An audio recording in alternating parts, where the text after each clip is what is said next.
오늘 우리가 살고 있는 이 시대는 교회에 사람을 전도하기가 참 어렵다라고 말들 합니다. 사실 교회 사람을 전도하기 어려운 현실이 오늘 우리의 교회 현실임은 틀리지 않습니다. 그럼에도 불구하고 아직도 여전히 많은 사람들이 교회를 찾고 있습니다. 요즘 성도들은요, 교회를 그냥 무턱대고 나오지 않습니다. 교회를 나오시기 전에 이제 인터넷과 SNS가 발달되어서요, 교회를 미리 다 웹사이트를 서칭을 하죠. 교회 웹사이트에 들어가서 교회 소개도 보고요, 교회 사역 활동도 보고, 교회 주일학교 교육 시스템도 다 확인을 합니다. 그리고 또 직접 교회에 와서 예배를 드리면서 이 교회가 정말 내가 원하는 교회, 다니는 교회인가를 직접 예배하며 교회 쇼핑을 합니다. 그게 요즘 교회를 찾는 사람들의 일반적인 현상입니다. 교회 둘러보고요, 교회 쇼핑합니다. 왜 그런 것입니까? 이유는 간단합니다. 좋은 교회를 찾고 싶어 그렇게 하는 것이죠. 내가 정착해서 교회를 다니고 싶은 교회가 교회를 다니며 기쁘고 즐거운 그런 행복한 교회를 찾고 싶은 마음 때문입니다. 여러분, 교회를 다니면 행복한 교회 다니고 싶지 않습니까? 당연한 마음이죠. 이런 말들이 있습니다. 아마 여러분 들어보셨을 겁니다. 인생의 방황은 예수님 만나면 끝이 나고, 신앙의 방황은 좋은 교회를 만나면 끝이 난다. 저는 우리 교회가 그런 교회가 되었으면 좋겠습니다. 우리 교회에 나와 예수님 만나면 그 사람의 인생의 방황이 끝이 나고, 우리 교회에서 신앙생활하면서 야, 우리 교회 참 좋다 라고 우리 교회가 좋은 교회가 되어서 그 사람의 신앙의 방황도 우리 교회에서 끝이 나는 그런 교회가 되기를 소원합니다. 이런 교회 얼마나 좋은 교회, 행복한 교회이겠습니까? 한 사람 인생의 방황이 우리 교회에 나와 예수님 만나면 우리 교회가 그 인생의 방황의 끝점, 종착지가 되고, 한 사람이 우리 교회에 와서 신앙생활하면서 그 사람의 신앙의 방황이 우리 교회가 행복한 종착지가 된다면 정말 우리 교회 얼마나 좋은 교회, 행복한 교회가 될 수 있겠습니까? 저는 그런 교회를 꿈꿉니다. 아멘이시죠? 오늘 본문의 사도 바울은요, 우리에게 그런 행복한 교회가 되는 비결을 말씀을 통해서 우리에게 주고 있습니다. 오늘 본문에서 사도 바울이 우리에게 교훈해 주고 있는 행복한 교회, 어떤 교회입니까? 첫 번째, 이웃을 기쁘게 하는 교회가 행복한 교회라고 말합니다. 본문 1절 보실까요? 믿음이 강한 우리는 마땅히 믿음이 약한 자의 약점을 담당하고 자기를 기쁘게 하지 아니할 것이라 말씀하죠. 여기 1절에 보니까 두 종류의 사람이 나오지 않습니까? 하나는 믿음이 강한 사람이 나오고요, 믿음이 약한 사람이 나오죠.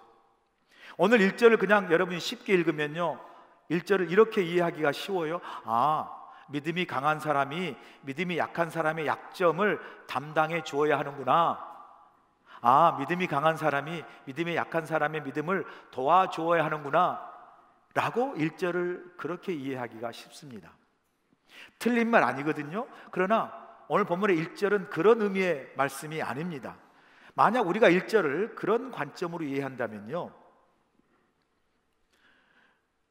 우리가 잘못하면 믿음이 강한 사람은 약점이 전혀 없는 사람으로 착각하기 쉬워요.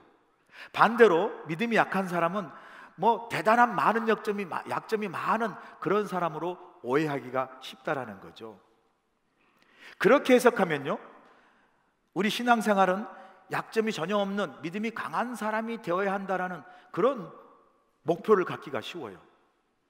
만약 우리의 믿음의 목표가 믿음이 약점이 전혀 없는 믿음이 강한 사람이 되어야 한다는 게 목표라면 막 믿음을 훈련하고 막 노력하고 신앙을 막 극기 훈련을 통해서 강한 믿음의 사람이 되어야 한다는 강박관념을 갖기가 쉽죠. 그런데 성경에서 말하는 믿음은요, 막 우리가 노력해서 막 훈련해가지고 우리가 얻어내고 따내는 그런 어떤 계급장이나 훈장이 아니에요. 여러분 한번 생각해 보세요. 믿음이 강하고 약한 여부를 떠나서 약점이 없는 사람이 어디 있습니까? 여러분 가운데 나는 약점이 전혀 없다, 약점이 없는 분 계세요? 다 약점을 가지고 있어요. 저도, 여러분도 다 약점을 가지고 있습니다. 그러므로 약점이 없는 사람이 무슨 강한 믿음이다라고 하는 그런 믿음의 이해를 가지면요, 이건 성경적인 믿음이 아니에요.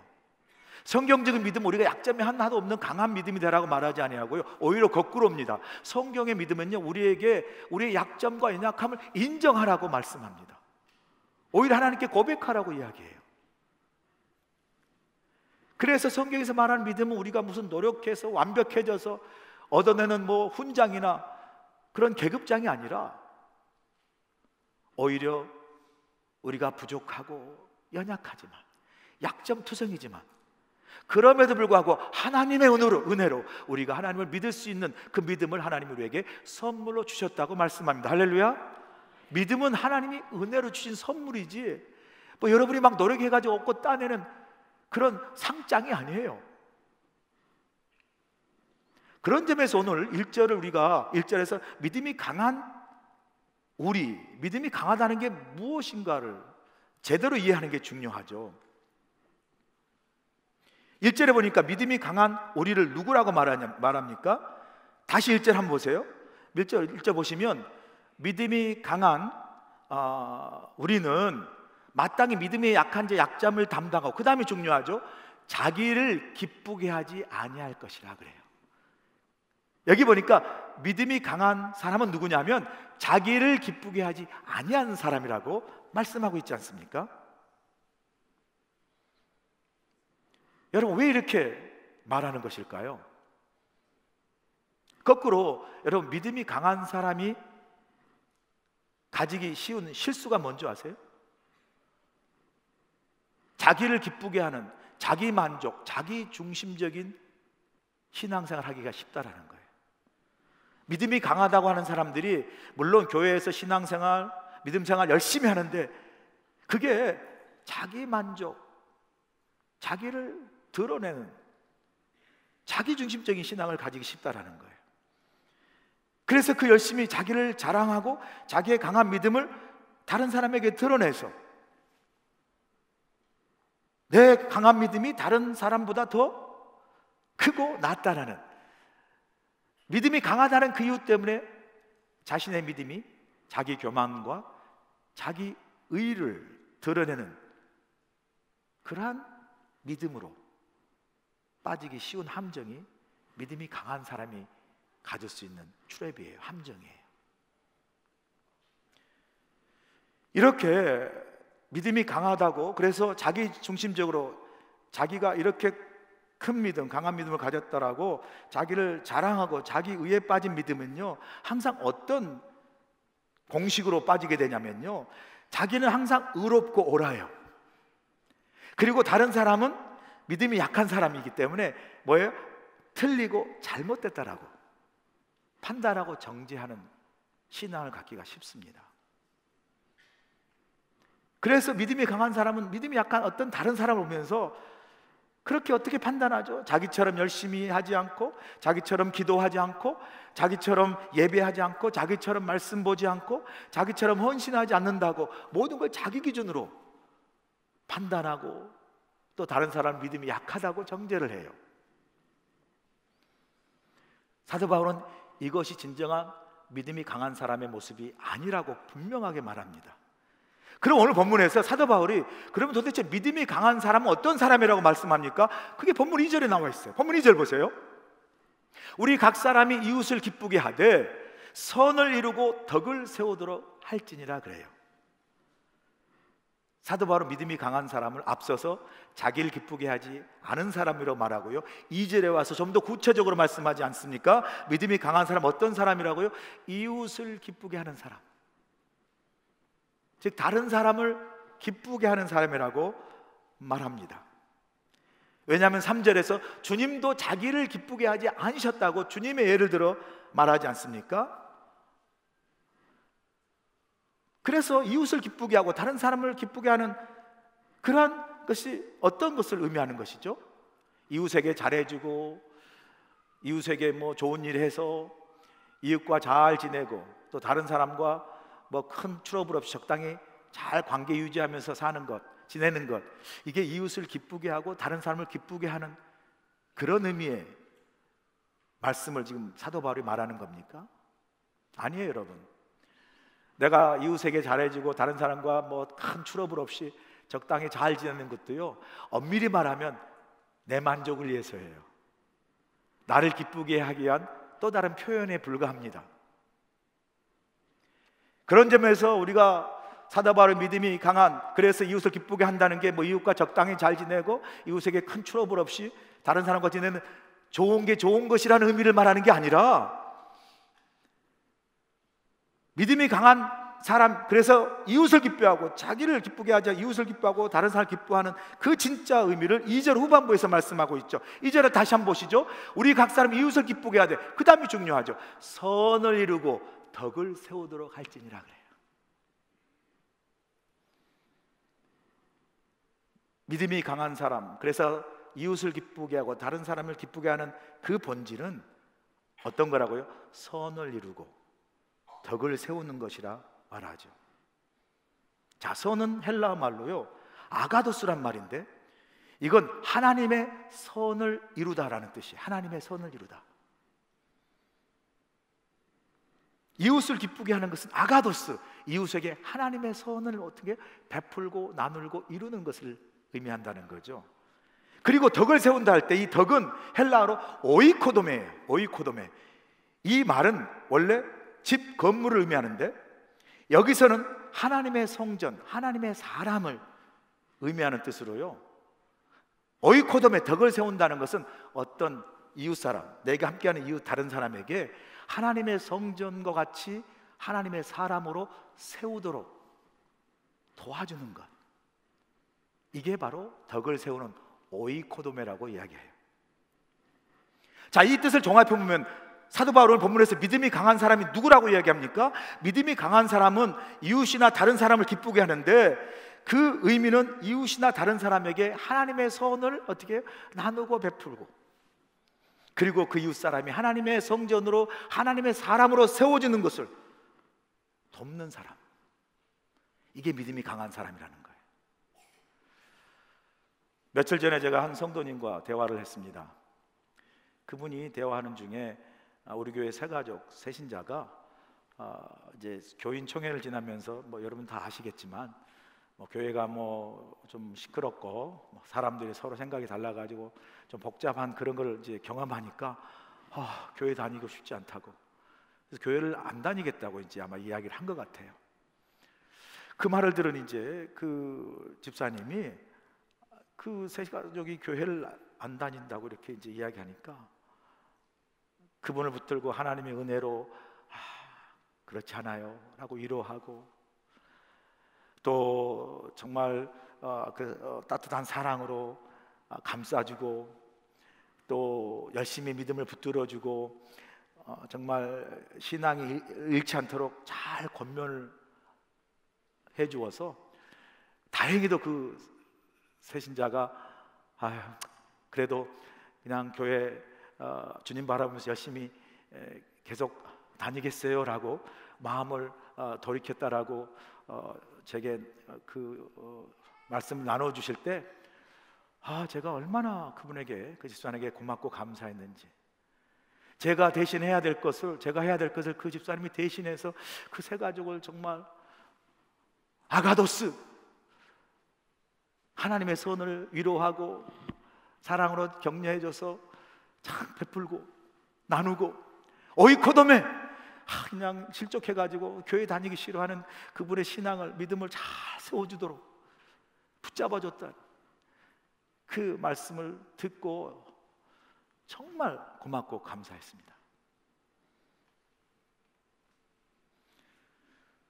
뭐 우리 다 아시잖아요. 교인 총회를 지나고 우리가 그 어느 때보다 참 우리가 사랑 가운데 정말 아가도스, 서로 격려하고 또 서로 하나님의 선을 나누어야 할 그런 우리들의 상태가 아닙니까 지금? 그리고 또 참 이런저런 일로 믿음이 참 이렇게 실족되기 쉬운 상황 속에서 오이코돔에 서로의 마음을, 믿음을 세워줘야 할 그런 상황이 어느 때보다도 우리 교회가 지금 필요한 상황인 것, 우리 모두가 너무나 잘 알고 있습니다. 신천지 같은 이단들이 우리 온 교회가 사랑으로 어쨌든 조금은 우리가 교인총회를 지나면서 생각들이 좀 달랐어요. 그런데 이 다름이 조금 깊어졌어요. 그래서 교인총회를 지나고 나서도 그 생각의 다름의 골이 깊어져서 조금 시간이 필요하고 인내가 필요하고 서로 그 깊어진 골을 메우는 작업들이 좀 필요해요.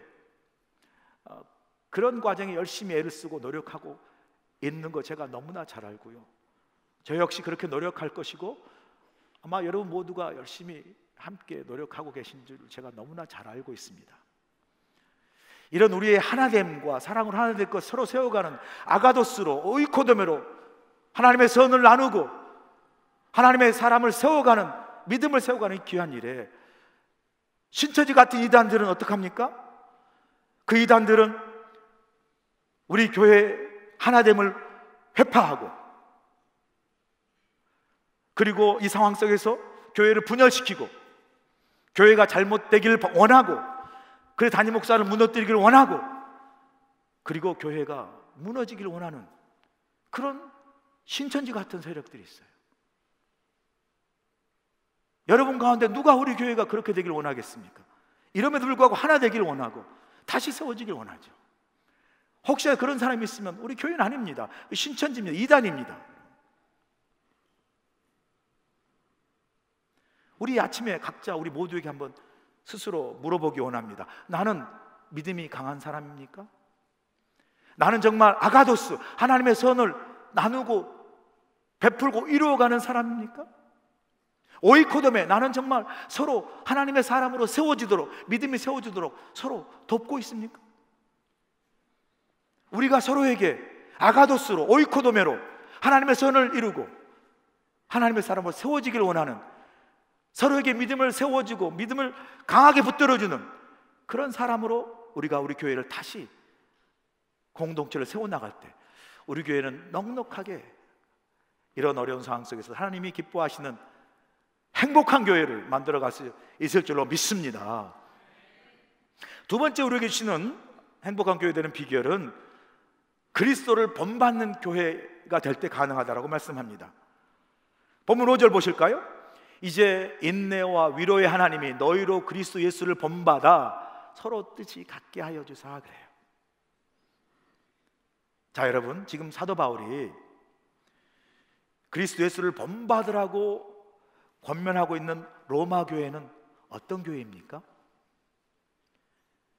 이 로마 교회는요, 그 교회 안에 유대인과 이방인, 할례자와 무할례자, 남자와 여자, 귀족과 노예, 이런 혈통으로나 인종으로나 신분으로나 성별로 다른 차이가 있어 교회 안에 갈등과 분열이 일어나고 있는 교회가 로마 교회였어요. 그런 교회를 향해 사도 바울은 사람을 중심으로 혈통이나 성별이나 신분을 따라 모이거나 편을 들거나 파당을 짓지 말고 오직 그리스도 예수를 본받아 서로 뜻을 같게 하라고 강하게 권면하고 있습니다. 여러분, 솔직히요, 오늘날 많은 교회 문제는 어디서 오는 줄 아세요? 문제의 원인도 있지만 그 많은 문제 가운데 교회 안에 본받을 사람이 없어요. 교회 안에요, 본받을 만한 믿음의 어른이 없어요. 여러분 주위에 내가 저 사람을 진짜 본받아야 되겠다라고 믿음의 모델로 삼을 수 있는 그 한 사람을 여러분은 갖고 계시나요? 솔직히요, 교회 안에 믿음의 본받을 사람이 없어요. 세상에서나 교회 안에서도요, 목사, 장로, 권사, 집사, 모든 직분자들 정말 제대로 본받을 만한 사람이 없다라고 세상이나 교회 안에서도 비판을 받고 있는 게 오늘 우리 교회 현실이에요. 그런데 사실 가만 생각해 보면요, 그럴 수밖에 없어요. 왜요? 우리는 서로에게 본이 될 만한 사람이 아니에요. 여러분 서로에게 바라보면서 야, 저 사람은 본받을 만한 사람이야 라고 말할 수 있습니까? 본받지 말아야지 라는 사람은 훨씬 많아도요, 본받을 만한 사람이라고 진짜 가슴 깊이 받을 만한 사람 없어요. 왜요? 우리가 그런 사람이니까. 우리가 부족하죠? 우리 약점 많죠? 허물 많습니다. 그래서 우리는 그런 사람 되기가 어려워요. 될 수가 없어요. 서로에게 본이 될 만한 사람이 될 수 없다라는 거죠. 목사인 저도 마찬가지예요. 부족하고 흠이 여러분 보시기 얼마나 많습니까? 약점이 얼마나 많습니까? 그래서 여러분에게 제가 본이 되고 싶은 사람 되고 싶어도요, 본이 될 만한 사람이 될 수가 없습니다. 제가 여러분에게 감히 설교하면서 언제 혹시라도 들어보신 적 있으신가요? 여러분 저를 본받으십시오 라고 제가 여러분에게 감히 그렇게 설교한 적 들으신 적 있으신가요? 제가요, 말씀이 이렇습니다, 주님 본받으십시다라고 그런 말은 많이 해도요, 저 본받으십시오라고 말한 적이 없어요. 왜요? 말하고 싶어요. 정말로 말하고 싶지만 말할 수 없는 것 제가 너무 잘 알아요. 제가 언감생심 어떻게 여러분에게 저를 본받으십시오로 말할 수 있겠습니까? 저는 그래서요, 참 사도 바울이 부러울 때가 많아요. 사도 바울이 자신이 교회에 보낸 그 서신 편지에 보면요, 종종 너희들은 나를 본받으라 말하는 경우를 우리가 보게 되거든요. 예를 한번 들어볼까요? 고린도서 4장 16절 보시면요, 그러므로 내가 너에게 권하노니 너희는 나를 본받는 자가 되라. 빌립보서 3장 17절입니다. 형제들아 너희는 함께 나를 본받으라. 이렇게 정말 자신 있게 나를 본받으라 말할 수 있는 사도 바울이 정말 부러워요. 제가 요즘요 이런 생각을 많이 합니다. 자신 있게 여러분에게 설교하면서 나를 본받으십시오라고 말할 수 있다면 자신 있게 제 목회가 참 쉬울 텐데 라는 생각을 제가 많이 해요. 요즘 제가 산에 많이 다녀요. 마키키 산에 자주 올라갑니다. 올라가면서 올라가는 그 길이 무겁고 좀 막 힘이 들고 숨을 헐떡거려도요, 이런저런 생각을 많이 하고 가요. 생각 중에 요즘 제 자신과 목회에 대해 생각을 많이 합니다. 그러면서 생각하는 게 요즘 참 목회가 어렵다라는 생각을 하고요, 또 한편으로는 목회가 어려운 게 제가 많이 부족해서, 내가 많이 부족해서 목회가 많이 어렵구나라는 생각을 진짜 많이 하게 돼요. 목회가 어려운 건 교회 때문도 아니고요, 여러분 때문도 아니고 제가 부족해서 그렇구나라는 생각을 진짜 많이 합니다. 제가 좀 더 나은 목사였다면 교회와 성도를 더 잘 섬길 수 있고 목회하실 텐데, 그렇지 못한 나를 보면서 사실은 교회와 여러분 앞에 계셔 죄송한 마음이 많아요. 철이 드는 모양 같은데요, 그래요 정말 사실은.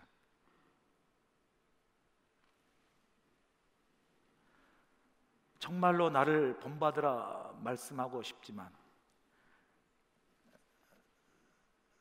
나를 본받으라 말할 만한 자격이 없는 나에 대한 자괴감이 때때로 많이 듭니다.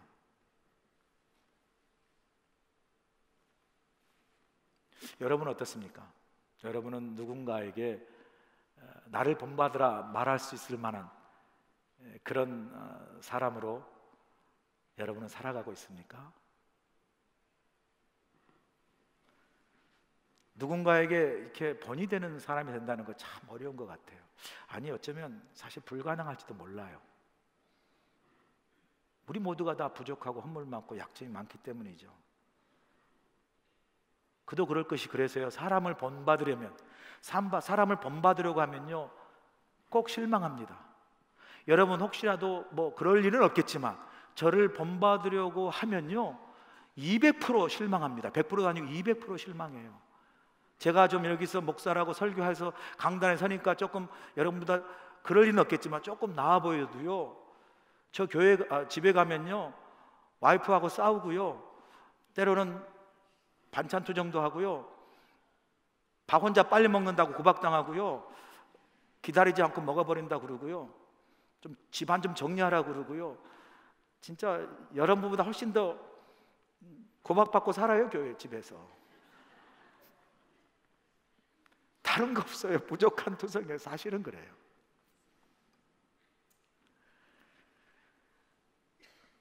우리가 모두가 실존적으로 연약한 사람이고 약점이 많아요.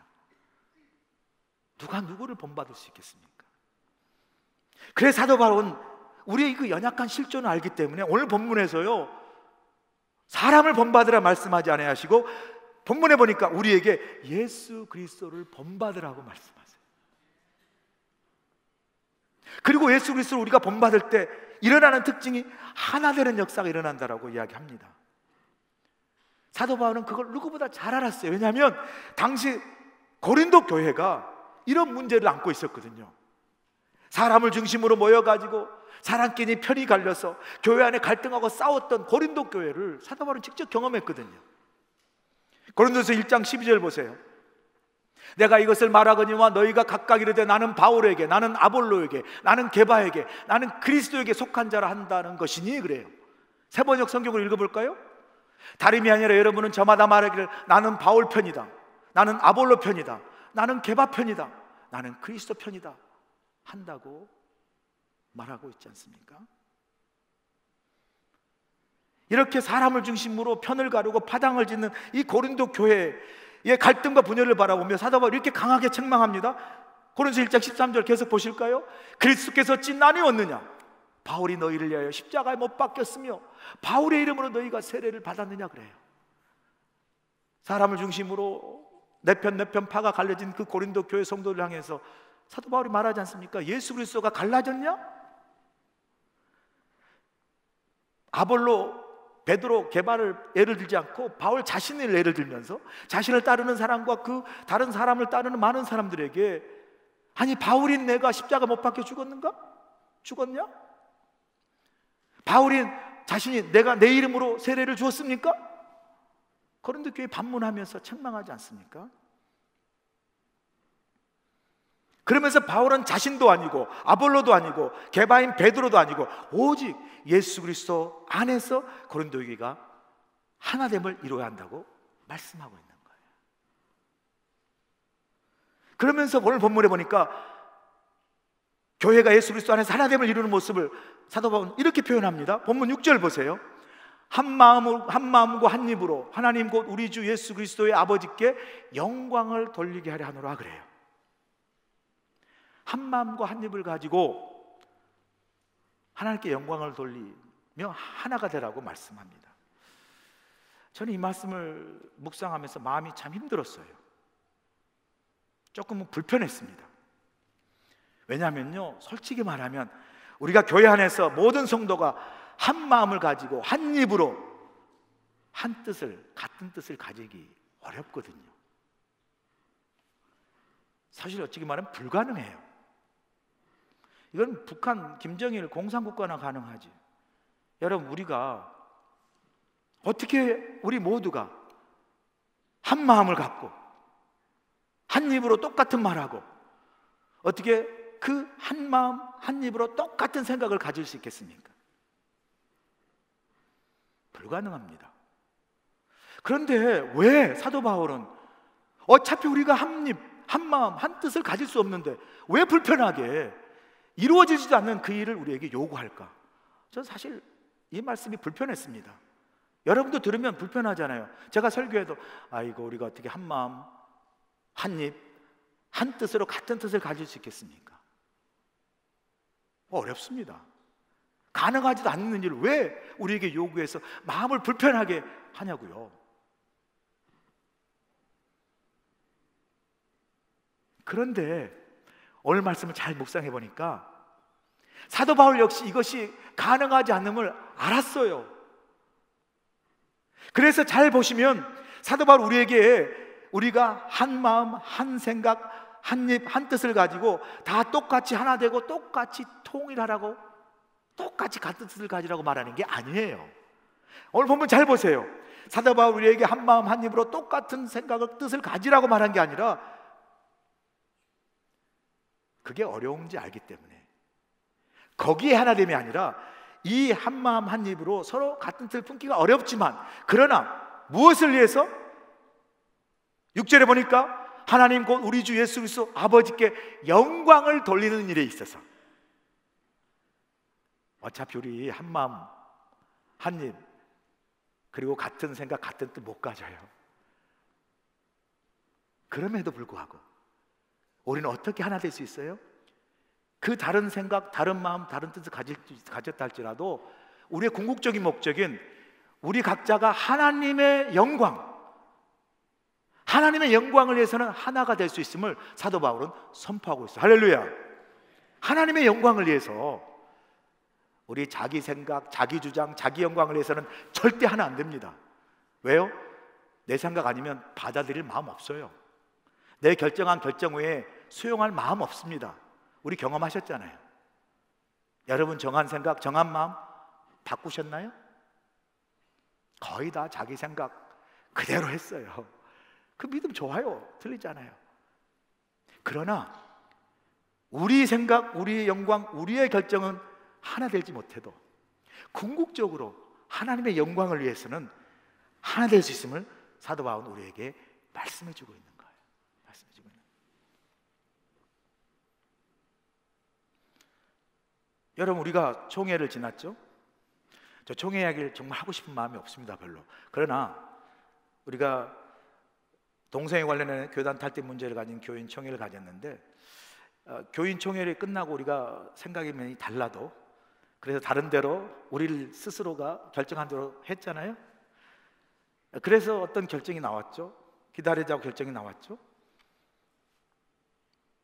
이 결정을 지나가면서 우리는 다시 우리 스스로의 생각으로 하나 되는 게 아니고 우리 각자의 생각을 내려놓고 우리 교회, 우리 모두가 하나님의 영광을 위해서 교회가 하나 되게 하는 일에 우리가 지금 힘쓰고 또 힘써야 될 줄로 믿습니다. 혹시라도 여전히 내 생각이 고척돼서 지나가는 뒷사람에게서 저 사람은 네 편, 저 사람 목사 편, 저 사람 내 편 이렇게 편을 가르고 밥 먹고 갈등하고 분열한 일이 없도록 우리가 하나님의 영광을 위해서 아니 아직도 버리지 않는 내 생각, 내 결정 말고요 하나님의 영광을 위해서 우리가 서로 한 마음으로 한 생각을 가지고 나를 위해서 가지고 하나님의 영광을 위해서 하나가 되어야 할 줄로 믿습니다. 오해하지 말고 들으세요.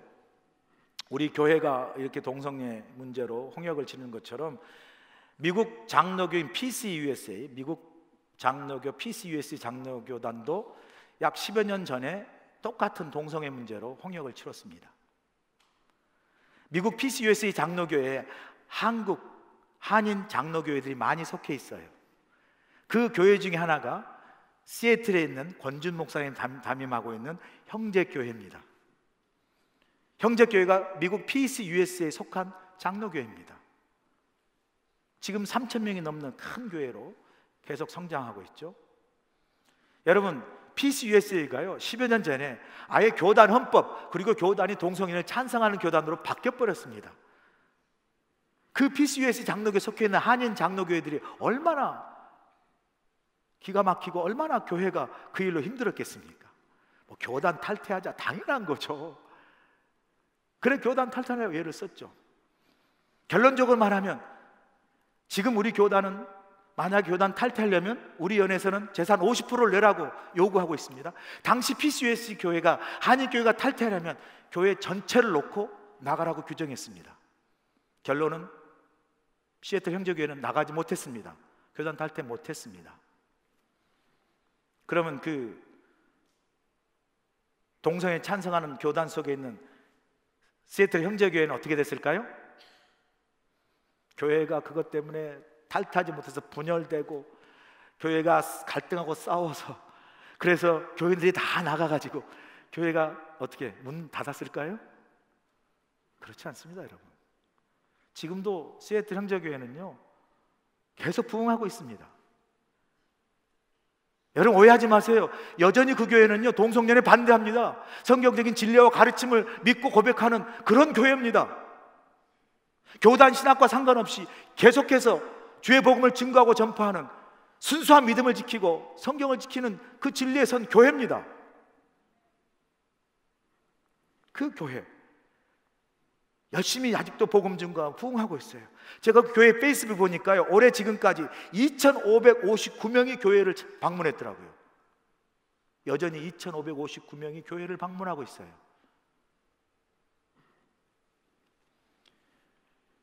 형제교회가 교단이 동성애의 지지를 선포하는 가운데 교회가 다투고 분열되는 상황 속에 있으면서도 온 교회가 자신의 생각을 다 내려놓고 어떻게 해요?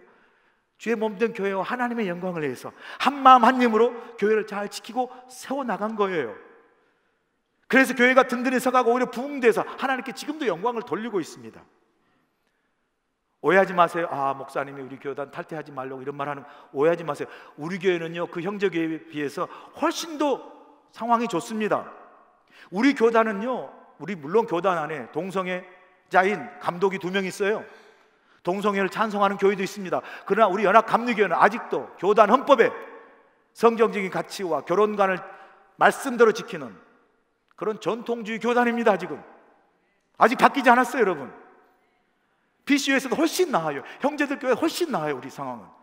그리고 우리는 올해는 탈퇴하지 않기로 했지만 내년 4월에 있을 교인 총회 결과를 보고 우리 지켜보자고 결정한 거 아니에요. 우리 교회 훨씬 더 상황이 좋습니다. 이런 상황 속에서 우리가 해야 할 일이 뭐죠? 여전히 우리가 분열되고 이 일로 다투고 갈등해야 합니까? 아니요. 우리 교회는 그 4월까지 가는 과정에서 우리가 서로 한마음 한뜻을 가지고 내 생각 내 주장을 내려놓고 그런 상황 속에서 여전히 우리가 하나님의 영광을 위해서 복음을 증거하고 부흥의 공상은 비전을 통해서 우리 교회가 교회적 사명을 신실하게 감당해 나가야 될 줄로 믿습니다. 이게 우리 교회가 해야 할 일이죠. 여러분 우리 교회가요 올해로 120년입니다 120년 해외 최초의 교회로 120 역사를 가지고 여기까지 오기까지 우리 교회가 평탄한 길만 걸었겠습니까? 여러분 120년 역사를 가지고 여기까지 오기까지 얼마나 어려움도 있었고 위기도 있었고 교회 갈등과 분열이 없었겠습니까? 우리 교회 100년사 교회사를 읽어보니까 1918년에 이승만 탁사, 지금 뭐라면 장로죠. 이승만 탁사 대통령인 탁사가 우리 교회 많은 성도를 이끌고 나가서 교회를 분열했습니다. 당시 우리 교회가 거의 300명 되는 교회 가까이 돼갔는데요 교회사 보니까 거의 200명 이상 교회가 나가서 우리 교회가 거의 70명도 채 못 남게 교회가 남겨 쪼그라들었어요. 그래서 우리 교회가 어떻게 해요? 무너지고 사라졌습니까? 아니에요. 그런 위기 속에서도 남아있는 교인들이 성령의 하나됨을 힘써 지켰고요 그리고 이승만 같은 사람 붙들지 아니하고 주님 붙듦으로 믿음을 세워서 우리 교회가 오늘 이 자리에 여기에 이렇게 은혜 가운데 서 있는 줄로 믿습니다. 아멘. 하나님께 영광의 박수. 할렐루야. 할렐루야. 에베소 4장 2절 3절에 분명히 말씀하지 않습니까? 모든 겸손과 온유로 하고 오래 참음으로 사랑 가운데 서로 용납하고 평안에 맺는 줄로 성령이 하나 되게 하신 것을 힘써 지키라. 교회가 좀 힘들고 어렵지만 어떻게 해요? 겸손과 온유와 오래 참음 사랑으로 서로 하나 되어서 평안에 맺는 줄로 성령이 하나 되게 하신 힘써 지킴으로 우리 교회가 이런 상황 속에서도 계속해서 부흥 계속해서 복음적인 선교와 전도를 감당함으로 하나님께 영광 돌리시길 간절히 축원합니다. 마지막으로 여기 주시는 행복한 교회 비결은요, 소망이 넘치는 교회. 본문 13절 보세요. 소망의 하나님이 모든 기쁨과 평강을 믿음 안에서 너희에게 충만하게 하사 성령의 능력으로 소망이 넘치게 하시기를 원하노라 그래요. 사도 바울은요, 교회가 어떻게 돼야 된다고요? 교회는요, 성령 안에서 소망이 넘쳐야 한다고 말합니다. 교회가 소망이 없으면요, 이미 죽은 교회예요. 자, 제가 여러분에게 이 아침에 분명히 묻고 싶어요. 잘 대답해 주세요. 준비되셨죠? 묻습니다. 자, 여러분, 우리 교회가 소망이 있다고 생각하십니까? 아니, 아멘 안 하신 분들 어떤 분들이에요? 아니, 여러분, 우리 교회가 소망이 없다고 생각하시면 왜 우리 교회 다니세요? 다시 한번 제가 묻습니다. 여러분이 우리 교회가 소망이 없다고 생각하고 그렇게 믿으시면 아니, 왜 우리 교회에 나오시냐고요? 왜 우리 교회에 다니시냐고요? 여러분에게 스스로 물어보세요. 왜 다니시는지. 제가 이렇게 말하면요, 오 마이 갓, 목사님 오늘 설교했더니 우리 교회 나오지 말래, 또 이렇게 소문내는 사람이 있어요. 그런 뜻 아닌 거 아시죠? 제가 지금 물으신 거예요. 여러분이 정말 우리 교회 다니면서 우리 교회 소망이 없다고, 그런 믿음과 확신이 없으면 왜 다니시냐고 묻는 거죠. 자, 그럼 우리가 다시 물어요. 그럼 목사님, 우리 교회가 정말 소망이 넘치는 교회인지 어떻게 알 수 있습니까? 어떻게 알 수 있어요? 13절에 말씀하잖아요. 사도 바울이 우리 교회가 소망 있는 교회가 어떤 줄 알아요? 자, 보세요. 13절에 소망의 하나님이 모든 기쁨과 평강을 믿음 안에서 너희에게 충만하게 하사 그래요. 여러분이 지금 다니는 우리 교회가 여러분 앞에 우리 교회가 내게 소망이 있는 교회인지 아시는 비결은요, 여러분이 지금 우리 교회에 다니실 때, 신앙생활 할 때 여러분이 믿음 안에서 여러분 심령 안에 기쁨과 평강이 충만히 넘치는 것, 소망 있는 교회가 줄 믿습니다. 아니, 우리 교회 다니면서 기쁨과 평강이 충만하지도 않고, 교회 다니면서 입만 열면 원망하고 불평하는 교회, 소망이 없는 교회인데 왜 다니시냐고요. 목사님 그거 그만 강조하시죠. 정말 안 다녀버릴까 봐, 이렇게 말할까 봐 겁나서 지금 제가 좀 조심스러운데요, 제 말씀 아시겠죠? 아니, 우리가 교회를 다니면서 내 마음에 기쁨과 평강이 없으면 그 소망 없는 교회잖아요. 오늘 조금 시간이 좀 갔지만 제가 좀 설교를 한 3분만 더 하겠습니다. 지난번에 한국에서 포항에서 한 여자분이 오셨어요. 한 50대 중반인 분이에요. 하와이 오셔가지고 우리 교회를 다니셨는데, 들어보니까 이분이 이제 아들과 딸이 있어서 대학교 다니고요, 다 컸죠. 그리고 최근에 남편과 이혼했어요. 그러니 얼마나 마음이 참 상처가 되고 아프고 고통스러웠겠어요. 아주 힘들게 한국 포항에서 있다가 고통 가운데 갑자기 20대 처녀 시절에 하와이 여행 왔던 기억이 생각나더래요. 근데 하와이 여행 왔을 때 정말 그때 너무 행복해가지고 내가 나중에 하와이에서 살고 싶다라는 그런 말을 했던 기억이 나가지고, 고통스럽고 힘든 그 상황에서 내가 하와이 가서 한번 살아봐야 되겠다. 애도 다 컸으니까. 그런 생각이 팍 들면서 갑자기 이제 하와이를 막 서칭한 거예요. 하와이 물가는 어떻게 되고, 하와이 집값은 어떻게 되고, 하와이 비자는 어떻게 받아야 되는지 막 서칭하고, 그 더 중요한 거, 교회 다니니까 하와이 가서 어떤 교회 다닐까, 하와이에 있는 모든 교회를 다 서칭했어요. 그리고 감사하게도 우리 교회가 낙찰이 됐습니다. 우리 교회가 낙점이 됐어요. 할렐루야. 그래서 여러분, 세상에 와가지고요, 예배를 드리는데 제가 새 가정 만들었거든요. 제 설교를 달달달 외우고 있어요. 얼마나 우리 교회를 열심히 예배를 드렸는지. 그분이요, 우리 교회 와가지고 하와이에 살고 싶다 하면서 그 교회를 서칭하다 우리 교회 예배를 드리는 가운데 제가 하나님의 꿈을 꾸고 꿈을 향해 달리며 하나님의 꿈을 이루는 그 설교를 들으면서 그 이혼해가지고 아픈 상처 가운데 막 하나님이 기쁨과 비전, 소망을 주시더래요. 그래, 하와이다. 그리고 비행기 끊고 그냥 무조건 날아온 거 아니겠어요? 그리고 다시 포항으로 돌아갔습니다. 비자가 없잖아요 지금. 돌아가야지. 얼마 전에 카톡이 왔어요. 깜짝 잊어버리고 있어. 카톡에 목사님, 제가 아직도 열심히 교회 온라인 예배를 드리고 아직도 하와이 가기 위해서 꿈을 꾸고 소망을 가지고 있습니다. 할렐루야. 몇 년 후에 올 거예요, 여러분. 우리 교회로. 사랑하는 여러분, 우리 교회가 저는 이런 교회가 되었으면 좋겠습니다. 우리 교회 다니며 예수님 만나 인생의 방황이 끝이 나고, 우리 교회 다니며 우리 교회 좋은 교회 만나 신앙의 방황이 끝이 나서 우리 교회 안에서 신앙생활 믿음생활 할 때 하나님 주신 기쁨과 평강으로 소망이 넘치는 교회, 이런 좋은 교회, 이런 행복한 교회를 여러분과 함께 이뤄나갈 수 있기를 주님 간절히 축원합니다. 기도하시겠습니다. 좋으신 아버지 하나님, 참으로 우리가 꿈을 꿉니다. 소원을 가집니다.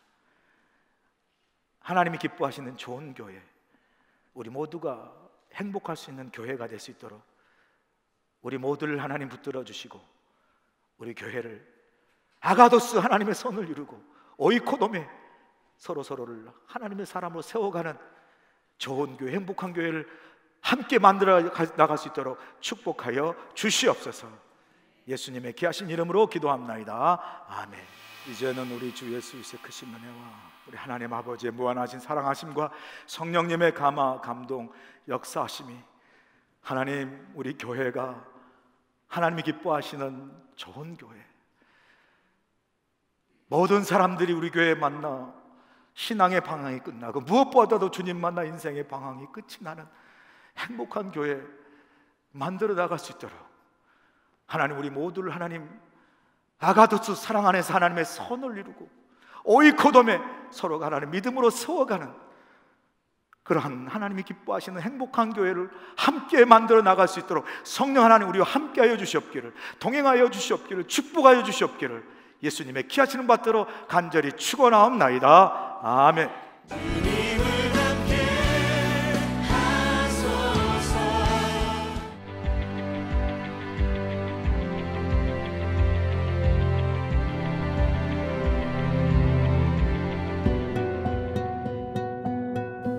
Aloha! This is Eunji Hwang, serving both the preschool and kinder children who God has given to us.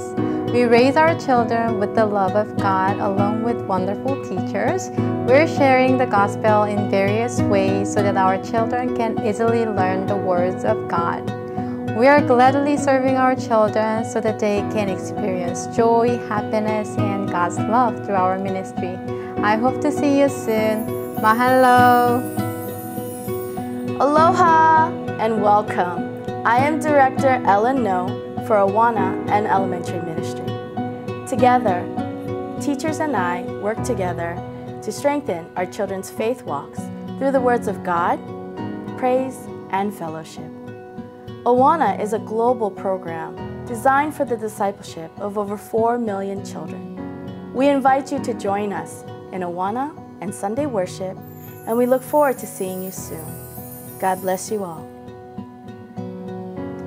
Aloha! Hello, my name is Nathan Lee and I am the youth pastor for our beloved 6th to 12th graders. Our youth ministry is a safe and encouraging community for students to build a firm foundation in their faith, identity, and future. During these years, students are trying to figure out who they are while learning how to successfully navigate and lead their lives. We hope to come alongside our youth during these formative years to support, encourage, and guide them with the Word of God and His love. Our vision is to see a youth that is awakened to the reality of Jesus Christ and to live passionately for Him. Our aim is to see our students powerfully encounter God's love, to empower them to go all in for Jesus, and to prepare them to live out their faith with courage and boldness. Our prayer is that our students will discover their eternal security in the purpose and the hope of the gospel as they experience the living power of the Holy Spirit in their personal lives. Our weekly gatherings are Fridays at 6:30 p.m. and Sunday mornings at 9 a.m. and 11:15 a.m. We look forward to getting to know our next generation youth and serving them. Mahalo!